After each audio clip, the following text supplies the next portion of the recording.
asunto que promovió Jaime García Chávez se resuelve con esta notificación del no ejercicio de la acción penal sobre este caso relacionado con este banco en cuestión, esto es una señal de lo que podría venir en el otro conjunto de cosas que están bajo investigación. Esa es la interpretación que se está dando y lo que, pues, de una u otra manera justifica el planteamiento de Corral sobre lo que esto representa en su dimensión más amplia. Así que le hemos buscado al propio gobernador Javier Corral para hablar de este tema, para hablar de este caso en particular, para hablar de lo que representa y significa en función de la actuación institucional de una procuraduría que a su vez tiene abiertas otras circunstancias que deben ser revisadas en este preciso momento. Y le aprecio mucho a Javier Corral que esté aquí vía telefónica. Hola Javier, buenos días y bienvenido. Muchas gracias, Carmen, buenos días. Me da mucho gusto poder hablar contigo. Bueno, pues estamos, Javier, con el caso en particular. ¿Por qué no llegamos al detalle de lo que ayer se anunció por parte de la persona a quien se le avisa que no hay acción penal, de la justicia o de la Procuraduría de General de la República sobre el banco? Efectivamente, nosotros nos enteramos de este tema porque se dio a conocer en medios la notificación que le hacen al licenciado Jaime García Chávez, denunciante de este caso ante la PGR, el no ejercicio de la acción penal. Es una decisión que se enmarca en esta decisión de impunidad que hay desde el gobierno de la República.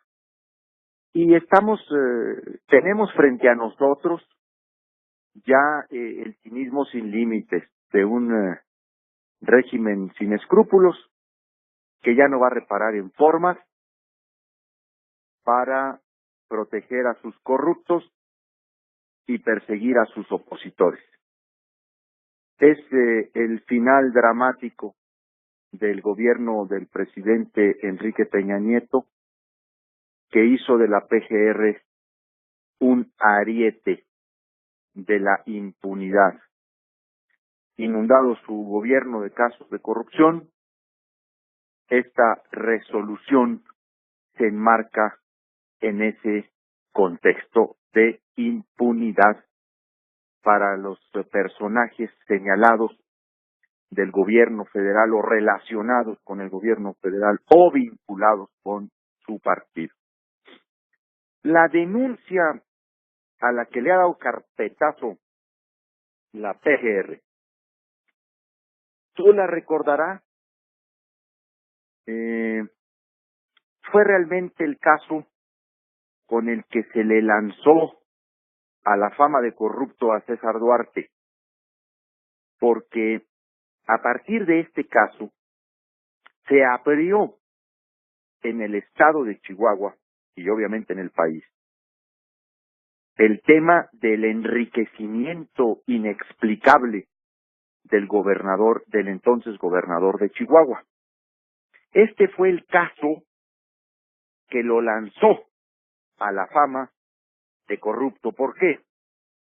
Porque se descubrió que el exgobernador se había hecho socio de un nuevo banco en Chihuahua, el Banco Unión Progreso, mediante una aportación de capital de 75 millones de pesos que salieron de una de sus cuentas personales mediante un cheque de caja para ser depositados en el fideicomiso del Banco del Norte, el Banorte, y ser transferidos al capital accionario de este banco.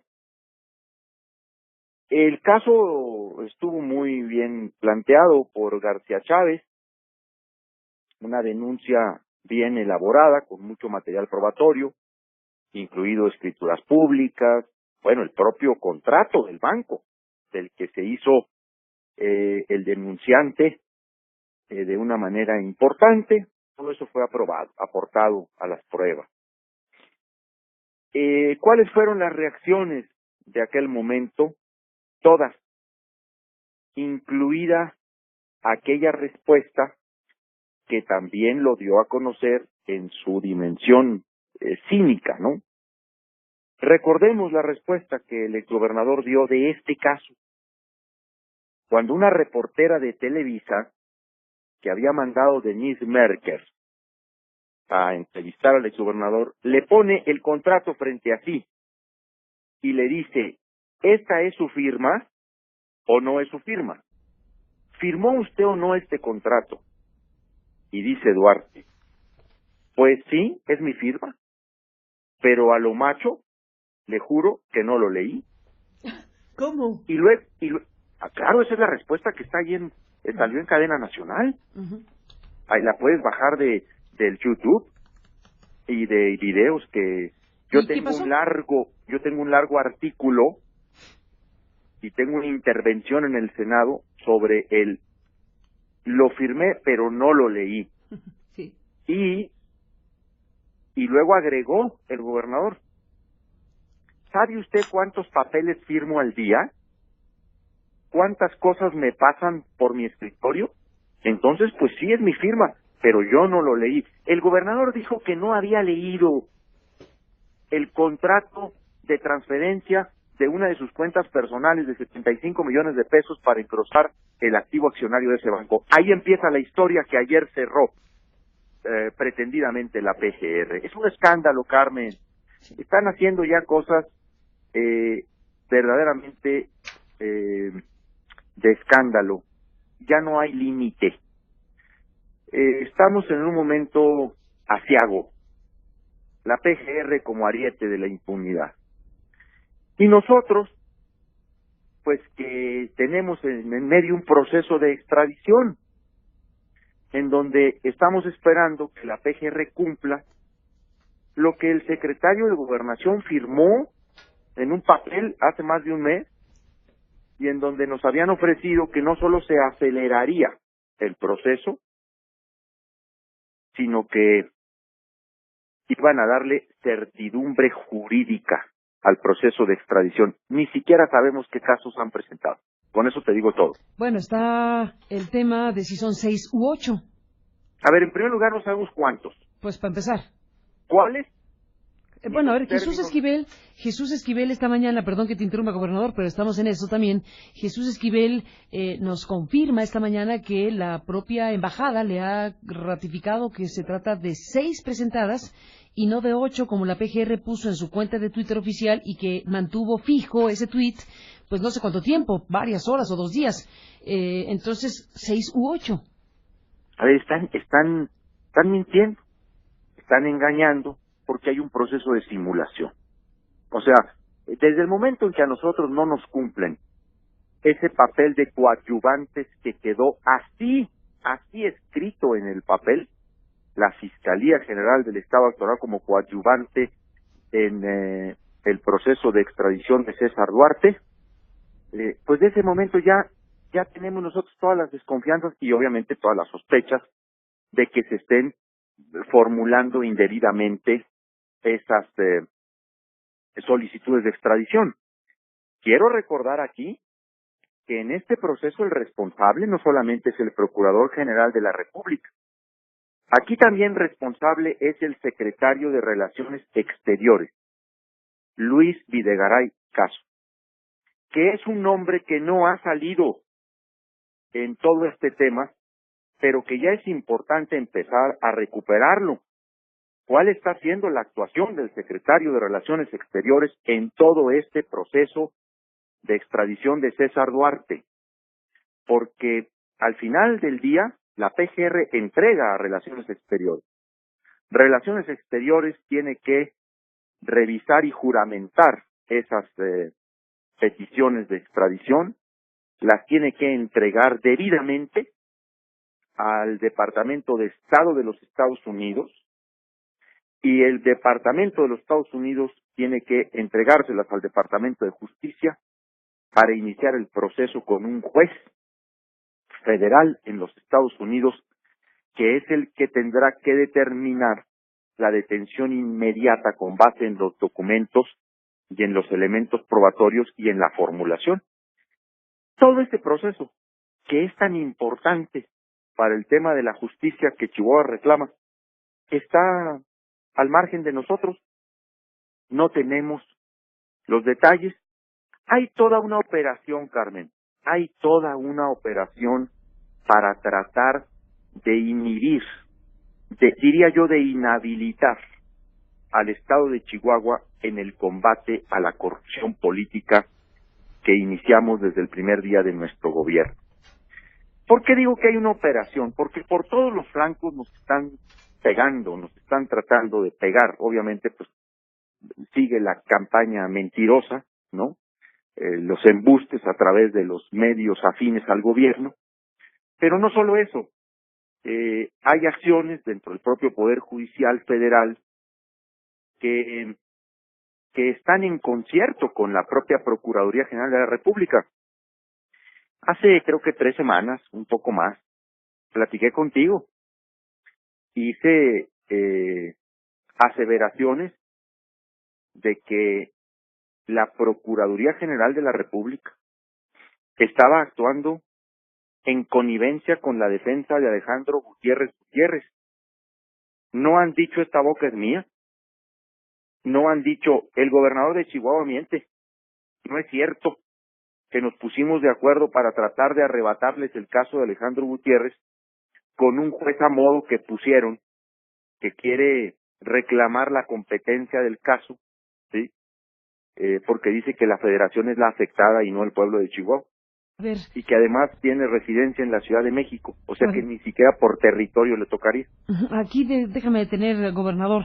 ¿Es el mismo juez del caso del otro Duarte, de Duarte de Veracruz? Es el mismo caso, es Es un tema, ¿no? exactamente el mismo juez, Ujú.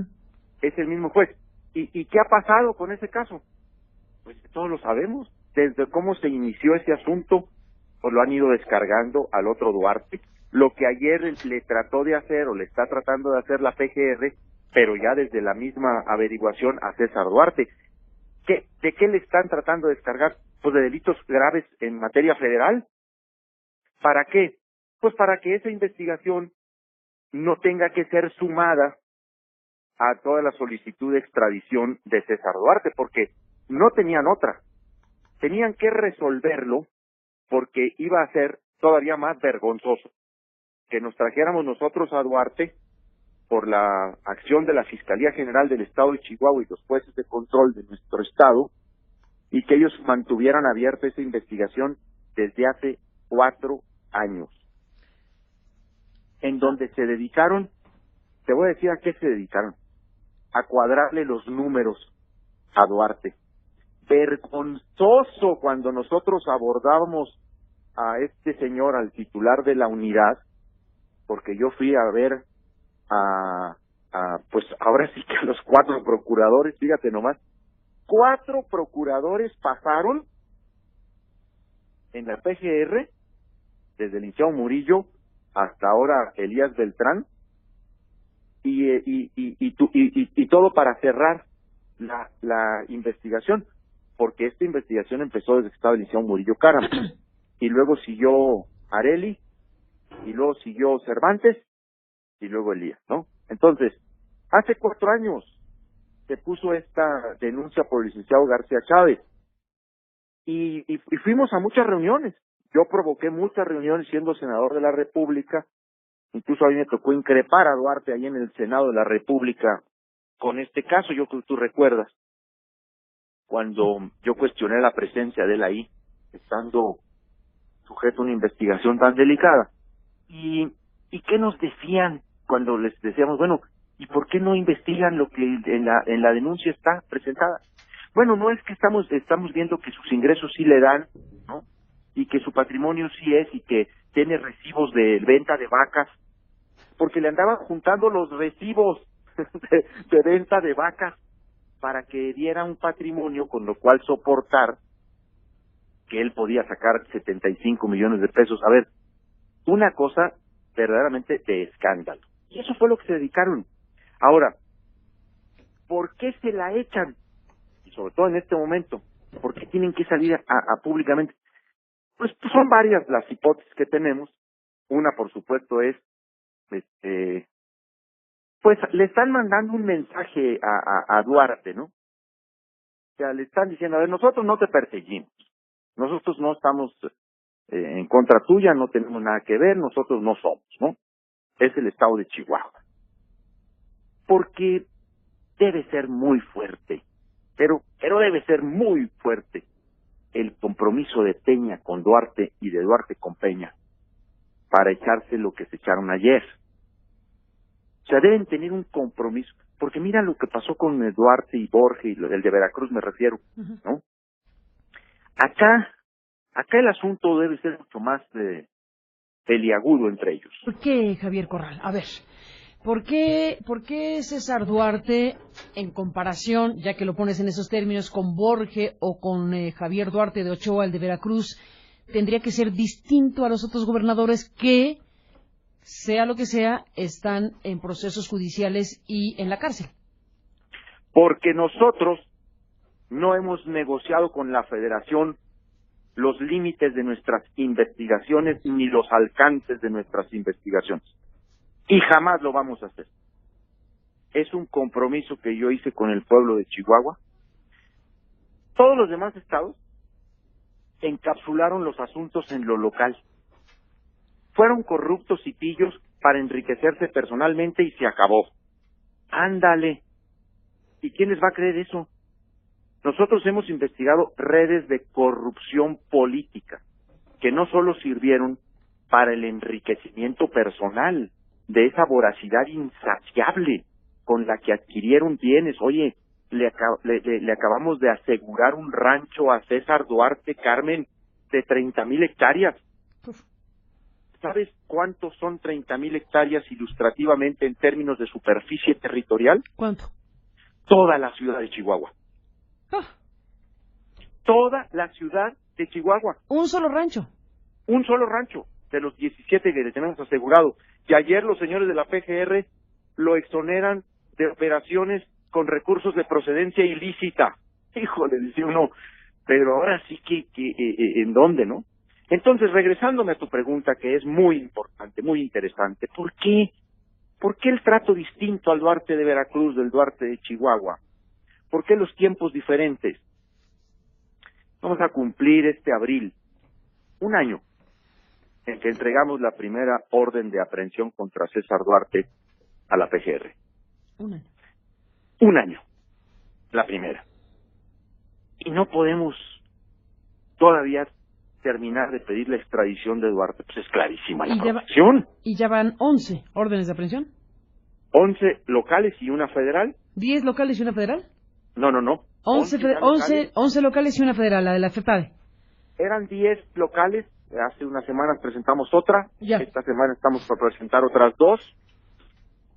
Pero... Y la federal que consiguió, por cierto, Santiago Nieto. Quien acaba de declarar. Es muy importante este dato. Sí. Este dato es muy importante porque se ha hablado que en la defenestración que se hizo de Santiago Nieto, ¿no? Fíjate, se le defenestró que porque hizo público algunos elementos de la investigación del caso Odebrecht. Y luego ve uno todo lo que han hecho con Anaya y dice uno, bueno, pero qué cinismo, ¿no? Pero bueno, Santiago Nieto, este personaje que defenestraron, yo sostengo, Carmen, que el verdadero motivo por el que se lo echaron fue por el tema de César Duarte. ¿No Odebrecht? Mira, Odebrecht yo creo que fue como que el asunto que redondeó la decisión. Pero acuérdate que él logró obtener de un juez federal orden de aprehensión contra Duarte por delito electoral, por peculado electoral. Uh-huh. Y eso le... Chimo. A ver, porque... Sí. Es que me parece importantísimo aquí. Tú dices, a ver, no perdamos de vista que Santiago Nieto fue el Ministerio Público especializado que logró una orden de aprehensión, la única que hay, en contra de César Duarte por razones electorales. si bien es cierto, aquí lo explicó Santiago Nieto en su momento, si bien es cierto que esa orden de aprehensión por peculado electoral está relacionada con una conducta relacionada con la retención de recursos a los trabajadores del Estado para financiar presuntamente campañas electorales. En algún punto, pregunto, Javier, ese asunto que dejó pendiente el fiscal Nieto a la FEPADE o en la FEPADE, conecta, y si lo hace, ¿de qué manera?, con lo que está investigando la Fiscalía de Chihuahua, que ha dado motivo a 11 órdenes de aprehensión en esto que tú llamas la red de corrupción política, que tiene también o pudo tener implicaciones electorales? Sí, porque ese era el primer caso y porque ahí se señala con toda claridad que es el inicio de una serie de desvíos de recursos públicos hacia el PRI, pero también hacia otras campañas electorales de otras entidades federativas.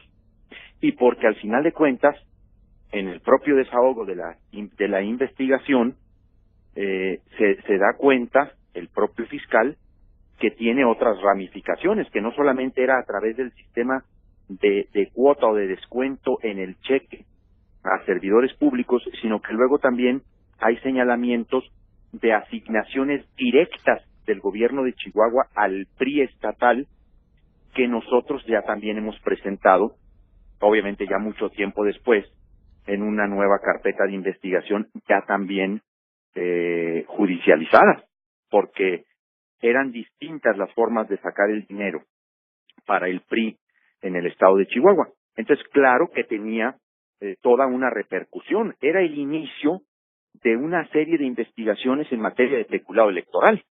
Y si con las cuotas Nieto había logrado obtener una orden de aprehensión contra el exgobernador, imagínate en los demás casos, porque venían muchos más. Por ejemplo, el de la triangulación misma de los 250 millones de pesos a través de las empresas fantasmas que fueron a parar al PRI nacional, cuya operación la realizó Alejandro Gutiérrez Gutiérrez. Entonces, porque además, ese delito, es muy importante lo que estás diciendo, ese delito nosotros solo lo podemos investigar en materia de peculado agravado. Nosotros no podemos, porque no es nuestra facultad, investigarlo desde el punto de vista de lo electoral. Esa es materia exclusiva de la FEPADE, donde estaba Santiago Nieto. Uh-huh. Y por supuesto que vieron venir la actuación de Santiago Nieto en ese tema. Por eso se lo echaron. A Nieto.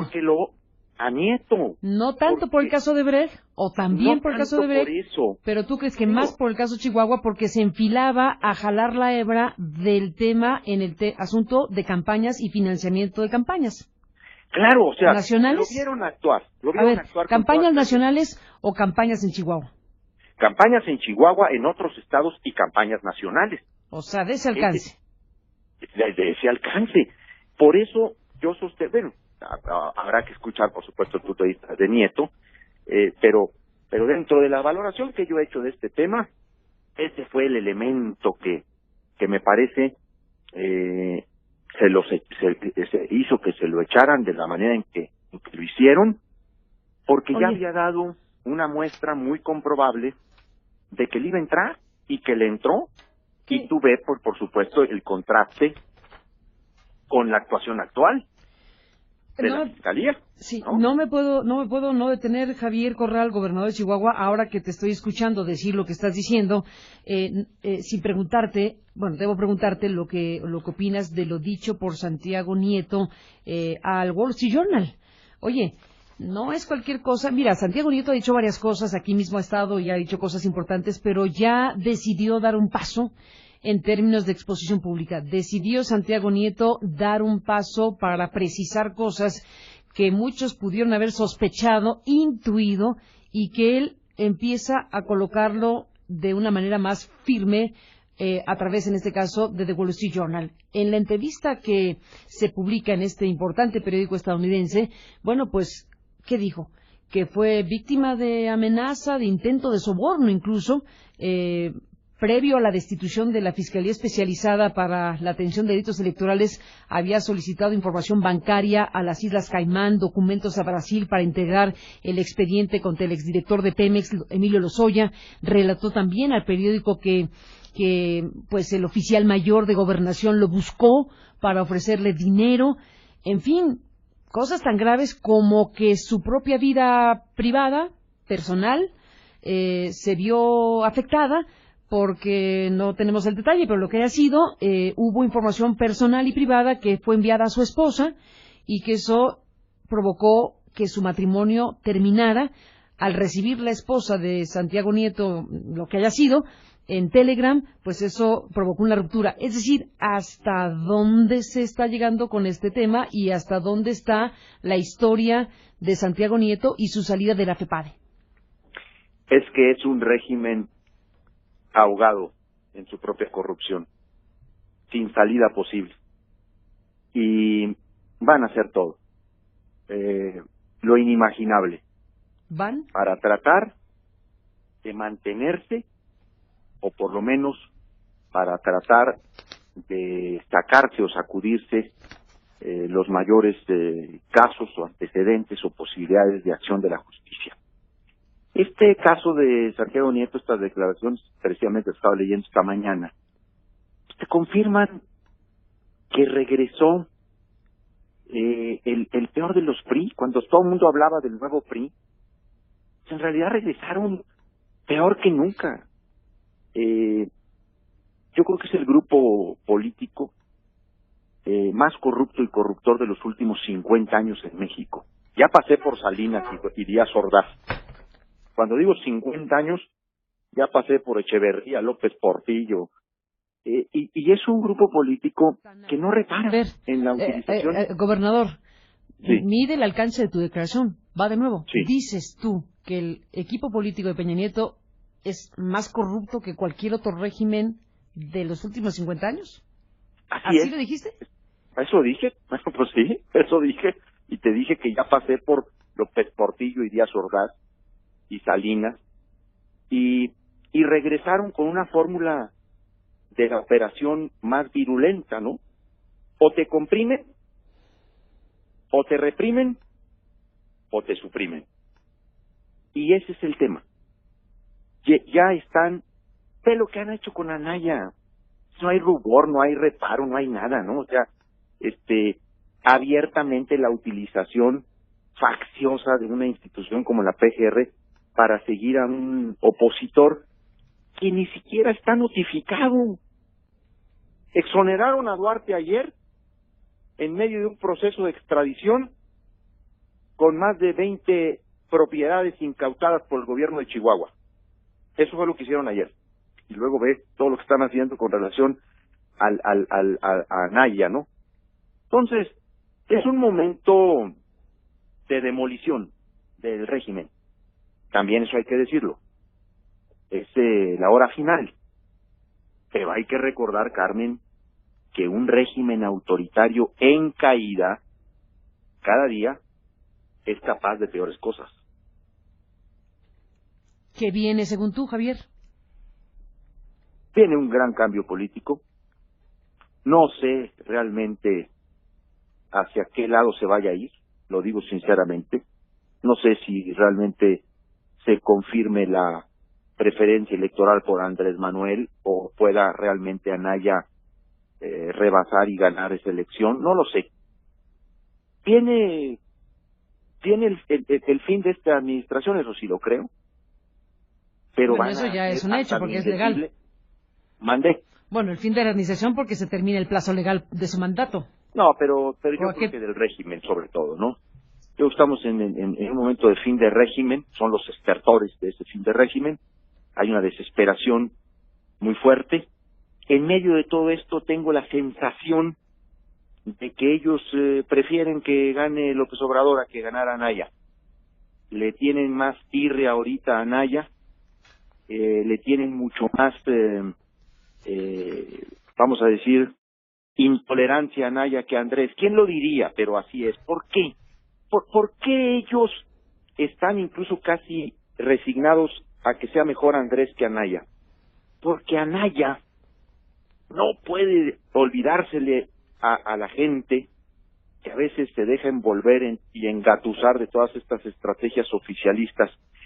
Anaya tocó el plan de impunidad transeccional cuando se opuso al pase automático del fiscal carnal.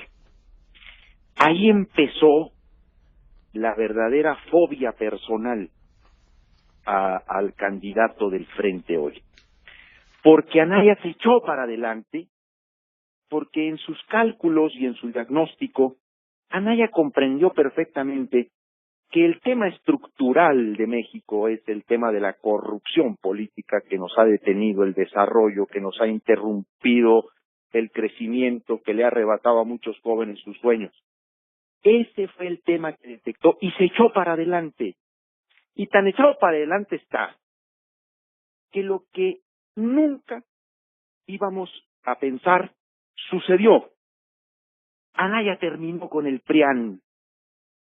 Y eso cuesta caro en el régimen de complicidades. A ver, Javier, tú dices, sí, terminó con el PRIAN, y hay quien dice, encarna al PRIAN. Y hay un pleito marital entre el PRI y el PAN. Esa es la acusación que se les hace. Si lo encarnara, no estarían encarnizados contra él como lo están, Carmen. Hay una fobia en el gobierno a Anaya porque nace de la barriga presidencial. El gran problema es eso, cuando los presidentes en el tramo final se meten un gato en la barriga de ese tamaño y arrastran a las instituciones. Eso fue lo que le pasó a Fox con López Obrador. Lo traía en el estómago.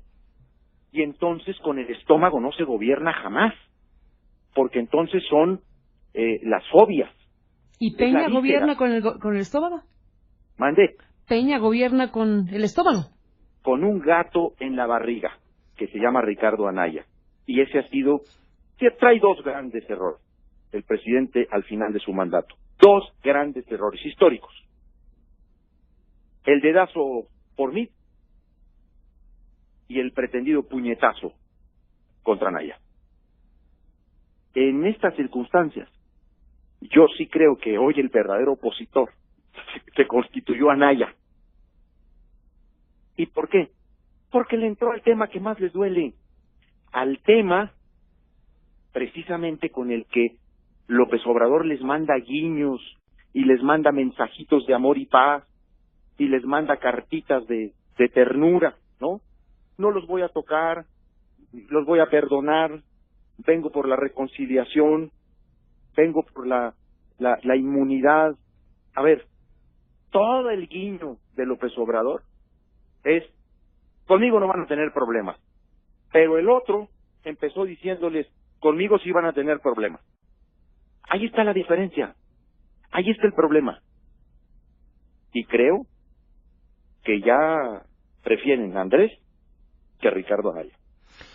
Pues ahí está una definición política que haces, Javier Corral, sobre lo que está pasando con las campañas electorales. Déjame regresar, gobernador, al tema de las investigaciones que está realizando la Fiscalía de tu estado y preguntarte algunas cosas específicas. Estamos viendo que la Suprema Corte de Justicia podría entrar en un proceso bastante singular para revisar al Consejo de la Judicatura en Chihuahua. ¿Eso es cierto? ¿Eso es así? ¿Eso puede ser? Fíjate, eso sería una cosa impresionante. A ver, cuéntanos de eso.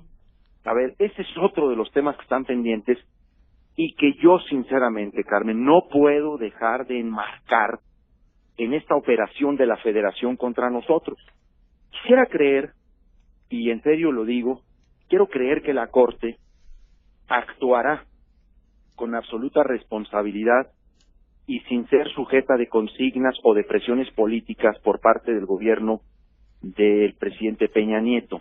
Pero ahí hay un proyecto del que tenemos cuenta de manera informal, ni siquiera sabemos los términos porque solo se ha mencionado, que es un proyecto del ministro Arturo Saldívar Lelo de la Rea, en el sentido de declarar inconstitucional varias partes de la reforma que se promovió ante el Congreso de Chihuahua para modificar tanto el proceso de selección de jueces en el Estado como de magistrados, y algo muy importante que fue la creación de un Consejo Ciudadano en materia de la judicatura estatal.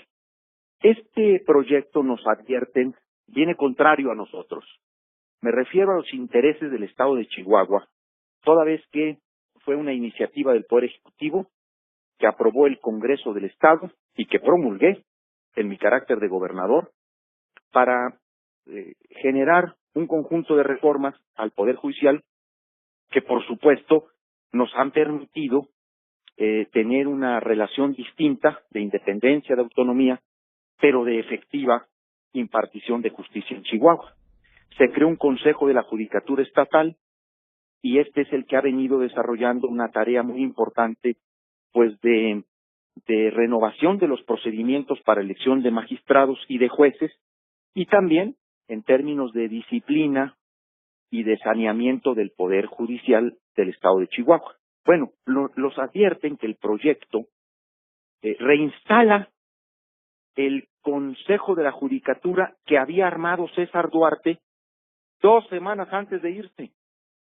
2 semanas antes de que se fuera, por ahí del 13-14 de septiembre, se hizo aprobar en el Congreso de Chihuahua un Consejo de la Judicatura a modo, dentro de lo que constituía el plan de impunidad transeccional que él había diseñado para su propia protección.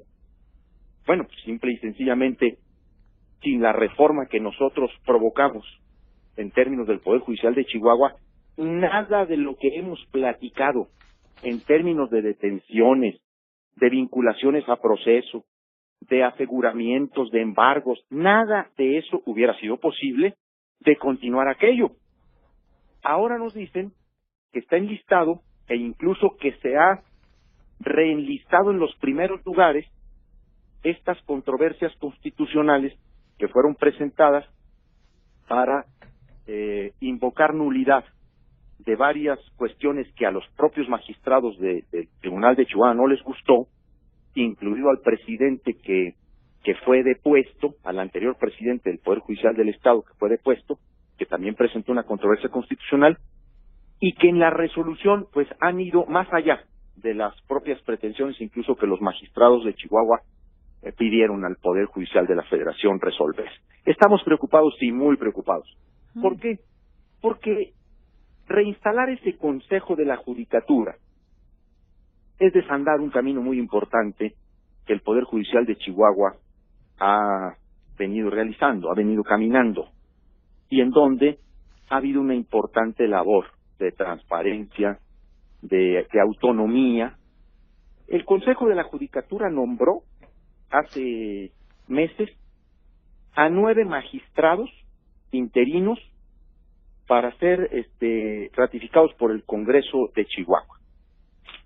Una votación unánime de este Consejo de la Judicatura, que está integrado por 5, 3 magistrados y 2 consejeros ciudadanos, se la mandaron al Congreso directamente, y el Congreso aprobó a todos estos 9 magistrados para integrar el Pleno del Tribunal Superior de Justicia de Chihuahua, reconociendo que el Consejo de la Judicatura había hecho un ejercicio pues transparente, impecable en términos de méritos, etcétera.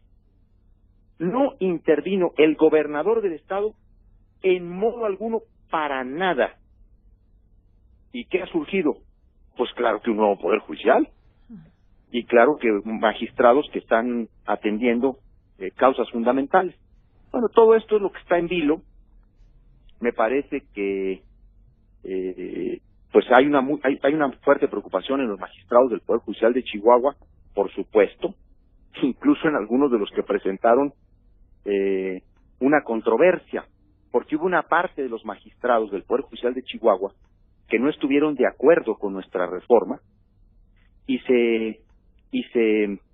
fueron a quejarse a la Corte y a pedir la nulidad de ciertos preceptos normativos. Pero ahora están preocupados porque la Corte, tomándoles la palabra, quiere ir más allá y entonces quiere dar incluso lo que no le pidieron. y por ahí viene la discusión. Hay una preocupación también en el sector, sobre todo de los abogados. Las barras, los colegios, están muy preocupados porque si algún sector ha celebrado estas reformas que fueron planteadas con toda transparencia al Congreso de Chihuahua, y que lo dijimos, a ver, vamos a ir a plantear estas reformas para cambiar los procedimientos de selección de los jueces. Si algún sector está preocupado son los abogados de Chihuahua, que reconocieron ese avance y hoy ven que puede venir un revés, pues muy costoso para el Poder Judicial, y lo digo sinceramente, para la lucha contra la corrupción política en el estado de Chihuahua. Pues entonces hay que ponerle lupa a esta decisión de la Suprema Corte de Justicia, por un lado, que ahí el papel será fundamental para saber qué va a pasar en esta parte de la historia, y también pues hay que seguir de cerca la parte del juez federal que pues ha planteado que el caso Gutiérrez debe ser tomado por el ámbito federal y no por el ámbito local. Esos dos ejes es en donde está mayor preocupación en el tema judicial en este momento. Y no solamente la mirada a esos dos casos, a la PGR, al proceso de extradición. Sí, pero hablando del Poder Judicial, sí, hablando claro. del Poder Judicial es, a ver, lo que acabas de decir sobre si se podría, o sea, podría la Corte, ese es el tema, ¿no? Determinar la reposición, el establecimiento de nuevo de este Consejo de la Judicatura, con lo cual se daría una voltereta tremenda al caso Chihuahua, como nos hemos llamado. Por un lado. Y por otro lado, déjame retomar este hilo porque sigue siendo el ámbito judicial y no es cualquier cosa. El hecho de que haya un juez federal, que es el mismo juez que lleva el caso Duarte de Ochoa en Veracruz, que ese dato no se puede pasar por alto, como lo dijimos hace ya varios minutos, ese asunto, ¿en qué punto va? Porque si tenemos a un juez federal que le dice a los jueces locales o al juez local, dame el caso Gutiérrez, ¿se lo ha transferido? ¿En qué punto está, Javier, gobernador? Bueno, este juez, después de su resolución, Carmen, donde decía que a él le competía el caso, o sea, se adjudicaba la competencia federal, material y territorial del asunto, pues le mandó su resolución al juez de Chihuahua. Y entonces le dio un plazo al juez local de 5 días para que contestara. El juez local le dijo, oye, nada más que necesito que me mandes los términos de tu resolución, pues me interesa el desahogo de la diligencia, de la audiencia que se realizó, para conocer cuáles son los razonamientos. Esta respuesta del juez local, el federal la tomó como una negativa del juez local y por lo tanto el juez federal planteó inmediatamente el conflicto competencial ante el colegiado de circuito. O sea, la ley dice que expresamente el juez local debe manifestar si está o no de acuerdo con la resolución, pero el solicitarle información, el juez federal lo tomó como una negativa y entonces inmediatamente planteó el conflicto competencial. Sabemos que hay una primera resolución del colegiado en el sentido de no admitirle al juez federal este conflicto competencial, toda vez que efectivamente el juez local se tiene que expresar. Esto no ha acontecido. En el ínter, lo que sí aconteció es que hemos presentado al Consejo de la Judicatura Federal una queja muy bien fundamentada del desahogo tanto de la audiencia como de los razonamientos absurdos, sin sustento, contrarios a la ley y a la Constitución de este juez federal en el caso de Alejandro Gutiérrez. Ahora, todo lo que nos está pasando, todo, lo del juez federal, lo de la Corte, lo de la PGR, lo de acá, lo de allá, todo tiene que ver porque tenemos detenido a Alejandro Gutiérrez. ¿Y qué pasaría, gobernador? Déjame ir a los escenarios. Si este juez federal, Gerardo Moreno García, que es el juez en cuestión, finalmente logra que no sea revertida su decisión por parte de la Judicatura y entonces procede, validado por la Judicatura en este escenario, que Alejandro Gutiérrez se convierta en el caso que pase del ámbito del juez local al ámbito del juez Moreno, ¿qué sucedería en ese escenario? Es decir, puede pasar que la Judicatura diga, no, sí tiene razón el juez federal. Bueno, la Judicatura lo que va a resolver es nuestra queja. Quienes tienen que resolver la competencia es un colegiado de circuito. Ya. Nosotros habremos de hacer valer los recursos legales que son conducentes para hacer valer la competencia de Chihuahua, del juez local, el juez de la causa, no solamente porque es el pueblo de Chihuahua el ofendido en el delito de peculado agravado, que otros jueces federales ya han confirmado que esa es la naturaleza del delito. Y por supuesto vamos a agotar todo el procedimiento legal hasta el último recurso. Si obviamente se va a operar con consigna política, bueno, pues entonces se van a llevar el caso de Gutiérrez. Y se lo llevan allá, pues no creo que se lo lleven para hacer justicia, sino más bien para cubrirlo con el manto de impunidad con el que se están cubriendo todos estos casos. Pero nosotros vamos a hacer una defensa jurídica de este tema, pero también mantendremos nuestra exigencia en el orden político y social, porque en México, en nuestro país, el combate a la corrupción no solo puede y debe ser del orden jurídico. Como están las cosas, tiene que ser en el orden social y político. O sea, combatir la corrupción en México es más que un asunto de ley y de derecho.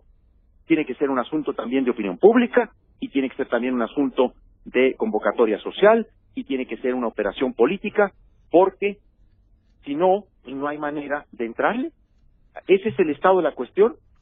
El estado de la cuestión, dime una cosa, gobernador, para cerrar esta conversación, a reserva de seguir hablando en otros momentos, pero para cerrar esta charla, llegando a este punto en donde estamos, en donde volvemos al personaje Gutiérrez Gutiérrez. Tú dices, todo esto es porque tenemos detenido a Alejandro Gutiérrez Gutiérrez. Sé que lo hemos conversado varias veces y que lo has dicho públicamente varias veces, pero vale la pena, ahora que estamos viendo este tema de un juez federal que quiere llevarse o ha determinado a llevarse el caso Gutiérrez Gutiérrez al ámbito federal. ¿Por qué es tan importante? Sé que lo has dicho 20 veces, pero a ver, ¿por qué Gutiérrez Gutiérrez es el factor que está generando esta circunstancia? Porque tienen miedo de que el mantener en la cárcel a Alejandro Gutiérrez Gutiérrez declare otros niveles de responsabilidad o pueda vincular a otros personajes dentro de las investigaciones que hemos abierto por la triangulación de recursos públicos al PRI. Eso es lo que está en el tema. Están desesperados porque saben que cuando una persona pues ya es sentenciada, cuando ya recae sobre él una sentencia definitiva, pues la cárcel, que es un espacio, me supongo, horrendo, hace a las personas buscar sus propios métodos de defensa y de salvaguarda propia. Por eso, Carmen, tan sencillo como eso. Tú dijiste aquí mismo, gobernador, hace algunas semanas que cuando se señalaba que hubo tortura, este asunto del que hemos hablado también ampliamente, tú dijiste, bueno, ¿cuál tortura si no ha declarado nada? ¿Sigue sin declarar? Nada. ¿Sigue sin declarar? No ha abierto la boca. No ha dicho, esta boca es mía, señores.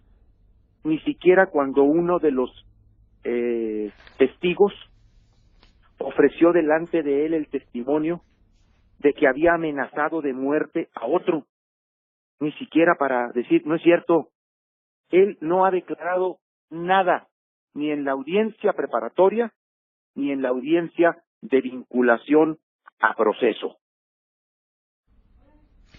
Pues, gobernador Javier Corral, sigamos en contacto, si te parece. Vamos a seguir la evolución de todos estos temas y te aprecio mucho que nos tomes la comunicación para seguir hablando de este asunto que desde luego trasciende a Chihuahua por las implicaciones que tiene toda esta serie de investigaciones y veremos en dónde termina. ¿Algo más que agregar, gobernador, que no sepamos de las investigaciones que están abiertas en Chihuahua? Pues no, hasta que las investigaciones concluyan y éstas se judicialicen, entonces sabremos más cosas. Por ahora, esos procesos están en manos de los fiscales y yo no puedo abordar ningún otro dato que no sea público. Pues estemos al habla, gobernador. Te aprecio que nos tomes la llamada y gracias por estar aquí. Con muchísimo gusto, Carmen Aristegui. Hasta luego. Buenos días, gracias, gobernador. Pues así están las cosas. Nos comentan